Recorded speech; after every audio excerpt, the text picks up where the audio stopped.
मौलाना मुजीबुर रहमान जा बयान ॿुधण जे लाइ मौलाना साहब जो यूट्यूब चैनल ज़रूर सब्सक्राइब कंदा। सुकून वारो मर्द तॾहिं थींदो जॾहिं घर में जीअं जो पहुचे न, इन खां बाद में औरतुनि खे टेंशन न ॾे। जेकॾहिं घर जे अंदरि सब्जी खुटियल आहे, अहिड़ी तरह सांभर खुटियल आहे, अहिड़ी तरह कपिड़ा खुटियल आहिनि, त औरत बहितरीनु औरत, हिकु बहितरीनु औरत जो इख़लाक़ इतिज़ार थींदो आहे त मुड़ुस खे ॿुधाए त जेको अॼु फलाणा फलाणा जेको सामान खुटी पिया आहिनि। पर इहा औरत इंतिहाई ख़तरनाक औरत आहे, जेकी अचे मुड़ुस खे चवे सांभर बि नथी, सर्फ बि नथी, छोकिरे जो पेपर बि नथी, कल टियों खां वठी करे गिह बि ख़तमु थी वियो आहे, सब्ज़ी तूं आंदी न आहे, काफ़ी टाइम खां अटो बि ख़तमु आहे।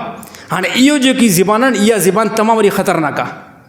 असांजे मुआशरे जे अंदरि अक्सर औरतुनि खे इख़लाक़ न आहे, कहिड़ी बि न थिए, वालदेन तरबियत भली नथा कनि, पीउ मां इख़लाक़ न सेखारियो छोकिरी खे, त हाणे मुड़ुस सां कहिड़े लहजे जे अंदरि ॻाल्हाए।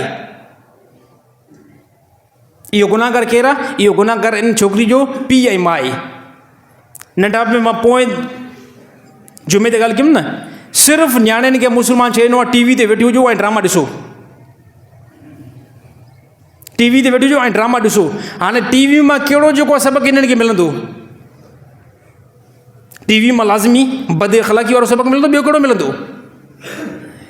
हे असांजो मुआशरो, असांजी सोसाइटी बिल्कुलु तबाह थी वई आहे। असां मुस्लमान इंतिहाई शिकस्त जी तरफ़, छाजे करे इन जहिड़े कमनि खे असां फॉलो कयोसीं।